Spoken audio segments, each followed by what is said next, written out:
विद्यार्थियों,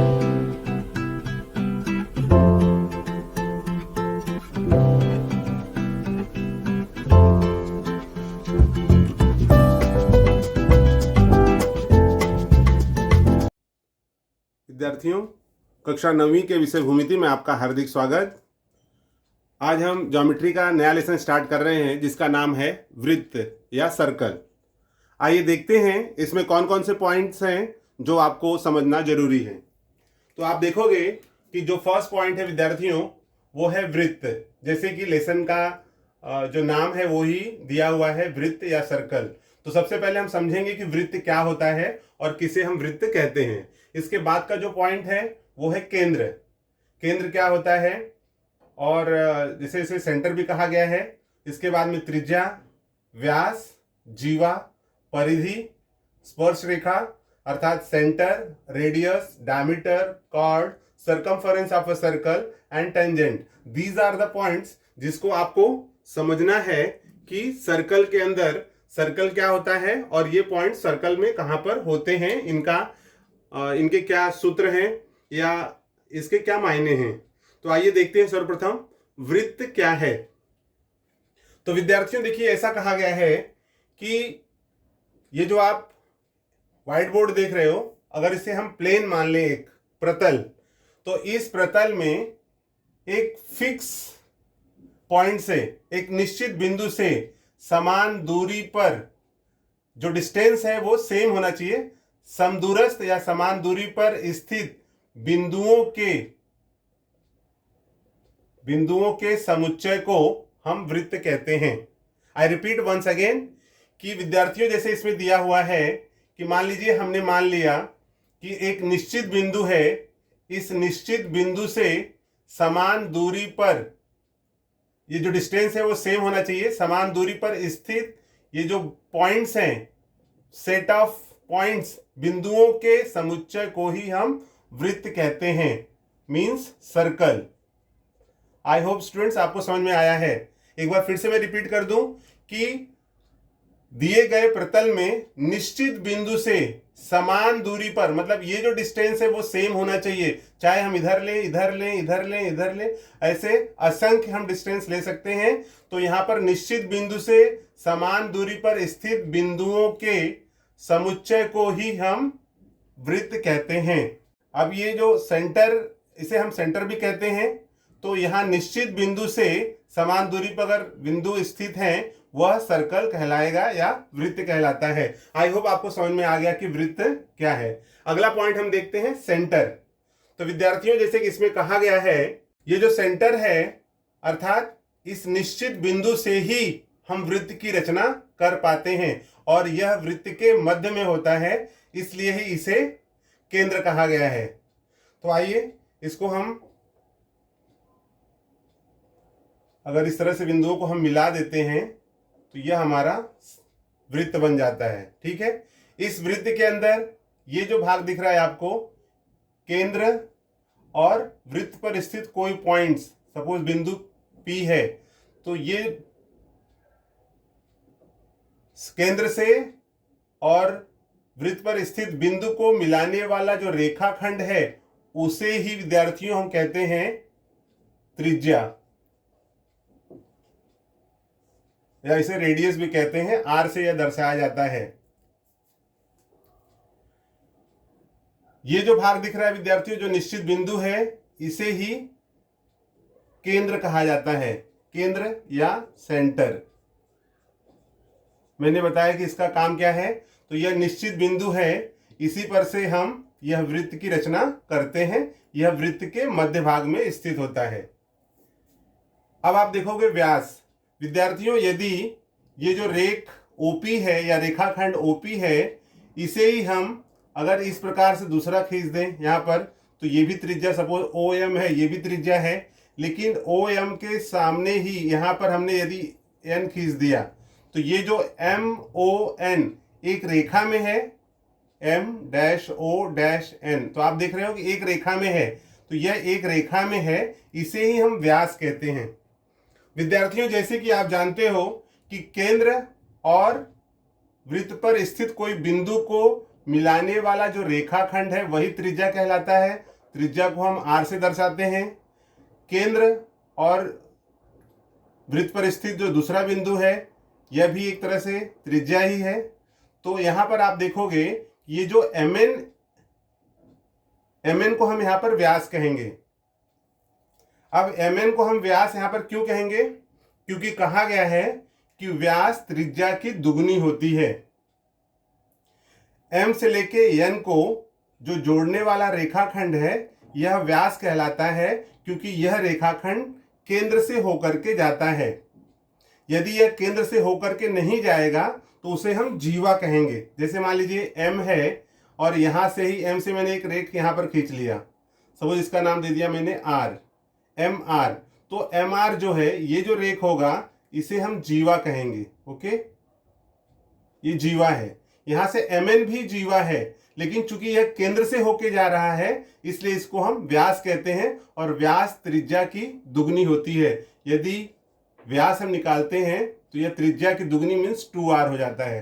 तो आप वैसे भी जानते हो कि डिस्टेंस या diameter equals to 2 into R, मतलब जो व्यास है वो त्रिज्या की दुगनी होती है। तो इस प्रकार से आपको समझ में आ गया होगा व्यास क्या है, त्रिज्या की दुगनी। अर्थात वृत्त में एक बिंदु से, वृत्त पर स्थित एक बिंदु से दूसरे बिंदु को मिलाने वाला रेखाखंड जो केंद्र से होकर के जाता है वह व्यास कहलाता है। और वृत्त में व्यास सबसे बड़ी जीवा होती है। ये जो आपको mn दिख रहा है यह सबसे बड़ी जीवा है। आई होप स्टूडेंट्स आपको ये कॉन्सेप्ट समझ में आ गया है। चलिए आगे चलते हैं और देखते हैं जीवा। जीवा क्या होता है? जैसे मैंने पहले बता दिया कि एक बिंदु से दूसरे बिंदु को, वृत्त पर स्थित एक बिंदु से दूसरे बिंदु को मिलाने वाला रेखाखंड जीवा कहलाता है। तो ऐसे आप अनेक जीवाएं खींच सकते हो। जैसे m से आप p को मिला दो, यह भी एक जीवा होगा। p से n को मिला दो, यह जीवा है। r से n को मिला दो, यह जीवा है। तो ऐसे अनेक जीवाएं हम वृत्त के अंदर खींच सकते हैं। हाँ, एक चीज आपको ध्यान रखना है कि यदि यही जीवा केंद्र से होकर के जाएगा तो वह व्यास हो जाएगा। आई होप आपको जीवा का कॉन्सेप्ट समझ में आ गया है। अब आप देखोगे परिधि। परिधि विद्यार्थियों, सरकमफेरेंस ऑफ अ सर्कल। परिधि क्या होता है? हम कोई भी आकृति ले लें। सपोज अगर हम यहाँ पर इस प्रकार से आयत ले रहे हैं और हमने आपसे पूछा कि बताइए कि आयत की परिधि क्या है, तो यहाँ पर आयत में परिधि नहीं होकर के क्या होगा? परिमिति। क्योंकि यहाँ पर मितियां होती, मिति का मतलब है भुजाएं होती हैं। तो परिमिति मतलब यहाँ पर है कि भुजाओं का मापन। और वृत्त में क्या होता है? परिधि, क्योंकि यहाँ पर ये जो है वो गोलाई में होता है। तो इस प्रकार से यहाँ पर अगर कहा जाएगा परिमिति क्या है, तो हम क्या करते हैं, ये चारों भुजाओं को जोड़ लेते हैं। ठीक है, तो चार भुजाएं थी या चतुर्भुज दिया तो चारों भुजाओं को हम जोड़ लेंगे। त्रिभुज है यदि तो 3 भुजाओं को जोड़ लेंगे, तो ये इसकी परिमिति हो गई। लेकिन इसके अंदर भुजा तो नहीं है, भुजा नहीं है, तो इसका जो ये गोलाई वाला भाग है इसे ही हम परिधि कहते हैं। ठीक है, ये जो आप एक तरह से अगर इसको हम, ये राउंड में है, इसी को यदि हम लंबा कर दें इस प्रकार से तो यह उसकी लंबाई हो जाएगी, लेंथ जिसको कहा जाएगा। ठीक है, लेंथ। तो ये जो गोलाकार भाग है इसकी जो यहाँ पर आप देख रहे हो इस प्रकार से जो लंबाई है, उस लंबाई को ही हम परिधि कहते हैं, या आप उसको सरकमफेरेंस ऑफ अ सर्कल, अर्थात वृत्त की जो लंबाई है, उस गोलाई की लंबाई। जैसे मान लीजिए ये एक वृत्ताकार मैदान है, मतलब मैदान है, और आपको मापना है कि मैदान कितना मीटर में है।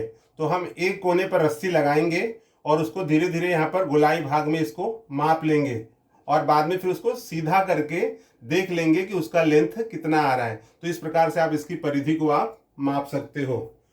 अब विद्यार्थियों उसके बाद में है स्पर्श रेखा। तो वृत्त के किसी भी बिंदु से, जैसे मान लीजिए P है, M है, R है, N है, वैसे असंख्य बिंदु हो सकते हैं। तो किसी भी बिंदु से स्पर्श होकर जाने वाली रेखा, सपोज ये P से होकर स्पर्श होकर जा रही है, तो इसे ही हम कहेंगे स्पर्श रेखा। विद्यार्थियों ये कहलाता है स्पर्श रेखा, इसको टेंजेंट कहते हैं। मान लीजिए यहां से आपने खींच लिया, ये स्पर्श रेखा है, यहाँ R से खींच लिया आपने, ये स्पर्श रेखा है।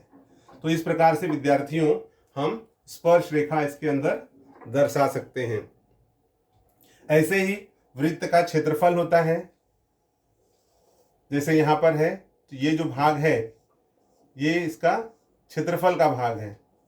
ठीक है, क्षेत्रफल क्या होता है?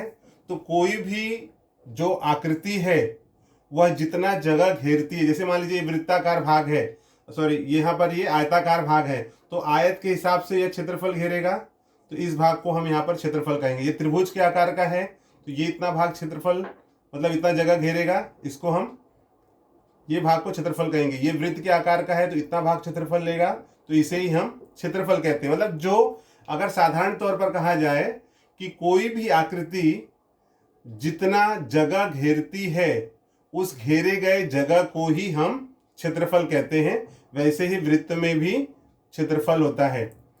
अब विद्यार्थियों, मैं आशा करता हूं कि आपको ये जो बताए गए कॉन्सेप्ट हैं, वृत्त, केंद्र, त्रिज्या, व्यास, जीवा, परिधि, स्पर्श रेखा, ये आपको समझ में आया है। यदि आपको कोई कॉन्सेप्ट ऐसा है जो समझ में नहीं आ रहा है तो आप कमेंट बॉक्स में पूछ सकते हैं, उसको फिर से आपको एक्सप्लेन किया जाएगा। अब हम वृत्त से जुड़े हुए कुछ और कॉन्सेप्ट हैं जो हम अगले वीडियो में देखते हैं। विद्यार्थियों, अब हम आगे बढ़ते हैं और देखते हैं प्रतल में स्थित वृत्त। तो स्टूडेंट्स, आप देखोगे कि यदि प्रतल में वृत्त स्थित हैं तो वो किस प्रकार के हो सकते हैं। पहला है सर्वांगसम वृत्त, दूसरा है एक केंद्रीय वृत्त, तीसरा है एक ही बिंदु पर प्रतिच्छेदित करने वाला वृत्त, और चौथा है दो बिंदु पर प्रतिच्छेदित करने वाला वृत्त। आइए एक एक करके इस टर्म को समझते हैं। तो देखिए यहाँ पे कहा गया है सर्वांगसम वृत्त। तो विद्यार्थियों, आपको समझना है कि कब हम कहेंगे कि दिए गए वृत्त सर्वांगसम हैं। तो यदि आपको दो वृत्त दिया गया है और दोनों की त्रिज्याएं अगर एक समान हैं, त्रिज्याएं सर्वांगसम हैं, तब हम कह सकते हैं कि दिए गए वृत्त सर्वांगसम वृत्त हैं। तो आपको यह समझना है कि सर्वांगसम वृत्त क्या होता है। तो स्टूडेंट्स, आपको इसमें जो ध्यान देना है वो यही ध्यान देना है कि जो वृत्त बनेगा वो दो वृत्त होगा और दोनों की जो त्रिज्या है वो समान होगी। हम कह सकते हैं कि सर्वांगसम वृत्त में क्या होता है, त्रिज्याएं समान होती हैं। यहां हम लिखेंगे त्रिज्याएं समान होती हैं। ओके। दूसरा विद्यार्थियों, एक केंद्रीय वृत्त, इसको कॉन्सेंट्रिक सर्कल कहा जाता है। अर्थात अभी देखिए छोटा सा वृत्त है, इसका भी केंद्र वही है, उससे बड़ा वृत्त है उसका भी केंद्र वही है, और उससे बड़ा वृत्त है उसका भी केंद्र वही है, और उससे भी बड़ा अगर खींचते हैं तो केंद्र एक ही होना चाहिए। तो जहां पर विद्यार्थियों आप देखोगे कि केंद्र एक है, जैसे अब यहां पर इस वृत्त का ये केंद्र है, उसकी त्रिज्या ये हो गई। दूसरा ये वृत्त है, केंद्र वही है, त्रिज्या ये हो गई।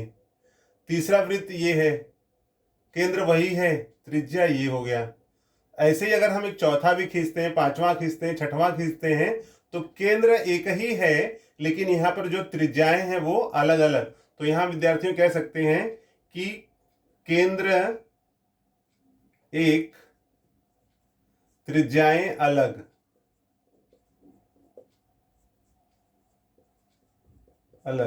तो इस प्रकार विद्यार्थियों, जब केंद्र एक होगा और यहाँ पर त्रिज्याएं अलग अलग त्रिज्याओं के वृत्त खींचे गए होंगे, उसे एक केंद्रीय वृत्त कहते हैं। और तीसरा है विद्यार्थियों, एक ही बिंदु पर प्रतिच्छेदित करने वाला वृत्त। तो विद्यार्थियों आप देखोगे कि एक ही बिंदु पर प्रतिच्छेदित करने वाला, अर्थात ये जो थर्ड पॉइंट दिया हुआ है, हम एक वृत्त लेते हैं और एक दूसरा वृत्त लेते हैं। तो आप देख रहे हो इसके अंदर कि ये जो पॉइंट्स है, सपोज ये केंद्र है O और यहाँ केंद्र है, सपोज इसको हमने मान लिया A। तो ये जो पॉइंट्स है, ये इस पॉइंट्स पर ये दोनों वृत्त एक दूसरे को स्पर्श कर रहे हैं, मतलब यहाँ पर। ठीक है, तो इस प्रकार हम देखते हैं कि दो वृत्त किसी एक बिंदु पर प्रतिच्छेदित कर रहे हैं, वो ऐसा बनेगा। या इसको हम इस प्रकार से भी बना सकते हैं कि ये जो बड़ा वाला एक वृत्त है, यहाँ पर आप देखोगे कि ये जो वृत्त है इसके साथ में ही इनसाइड में ही भी एक वृत्त बन जा रहा है यहाँ पर। तो ये केंद्र इसका है, ये केंद्र यहाँ पर है और ये दोनों यहाँ पर मिल रहे हैं। ठीक है। एक का केंद्र सपोज O यहाँ है, A यहाँ है, और ये पॉइंट सपोज यहाँ पर P है। ये जो पॉइंट P यहाँ था वो यहाँ पर मिल रहा है, तो इसको बाह्य स्पर्शी वृत्त कहते हैं कि दोनों वृत्त बाहरी भाग में स्पर्श कर रहे हैं, और इसको अंतःस्पर्शी, ये क्या कहलाता है? बाह्य स्पर्शी वृत्त। और ये है विद्यार्थियों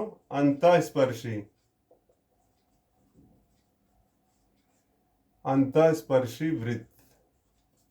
तो इस प्रकार से विद्यार्थियों की एक ही बिंदु पर प्रच्छेदित करने वाला वृत्त, तो एक ही बिंदु पर एक दूसरे को प्रच्छेदित करने वाला वृत्त इस प्रकार से बनेगा, वो बाह्य स्पर्शी वृत्त हो सकता है या अंतःस्पर्शी वृत्त हो सकता है। और चौथा है कि दो बिंदु पर प्रच्छेदित करने वाला वृत्त, दो बिंदु पर, तो मान लीजिए हमारा ये एक वृत्त बन गया और ये दूसरा वृत्त बन गया, ठीक है। तो यहाँ पर एक A यहाँ पर प्रच्छेद कर रहा है, दूसरा B यहाँ पर, तो इस प्रकार के वृत्त को हम कहते हैं कि ये दोनों वृत्त एक दूसरे को दो बिंदुओं पर प्रच्छेदित कर रहे हैं। तो जैसे यहाँ पर आपने देखा कि यदि दो वृत्त सर्वांगसम है तो उनकी त्रिज्याएं समान होना अनिवार्य है। दूसरा है एक केंद्रीय वृत्त जिसके अंदर केंद्र एक ही है लेकिन त्रिज्याएं आप देखोगे अलग अलग होंगी, तो यह एक केंद्रीय वृत्त कहलाता है। तीसरा है यहाँ पर एक ही बिंदु पर प्रच्छेदित करने वाला वृत्त, वह वृत्त बाह्य स्पर्शी हो सकता है जो एक दूसरे को बाहरी भाग में एक बिंदु पर स्पर्श कर रहा हो, या अंतःस्पर्शी वृत्त हो सकता है जो एक दूसरे को अंदर वाले भाग में एक बिंदु पर स्पर्श करता है। और चौथा जो पॉइंट था विद्यार्थियों वो है कि दो बिंदु पर प्रच्छेदित करने वाला वृत्त जो एक दूसरे को दो बिंदुओं पर, जैसे मान लीजिए यह इसका केंद्र है और इसका केंद्र है, ठीक है, लेकिन ये दोनों एक दूसरे को यहाँ पर प्रतिच्छेदित कर रहे हैं। यहाँ पर है केंद्र भिन्न है, त्रिज्या, अगर इसकी त्रिज्या आप लोगे तो यहाँ पर त्रिज्या भी भिन्न भिन्न होंगी, लेकिन ये जो स्पर्श बिंदु है दोनों का ये यहाँ पर समान हो जाएगा, ठीक है। तो इस प्रकार से विद्यार्थियों हम देखते हैं कि चौथे वाले आकृति में कि यहाँ पर केंद्र भिन्न है, त्रिज्या भिन्न है, और जो इनके दो बिंदु हैं वो सामान्य होंगे, ठीक है। तो ये हो गया प्रतल में स्थित वृत्त, इसके बारे में कुछ जानकारी। अब आप विद्यार्थियों इसके आगे आप देखोगे आपको दिया हुआ है वृत्त की जीवा के गुणधर्म, तो वो चैप्टर में वृत्त की जीवा के गुणधर्म को समझना जरूरी है।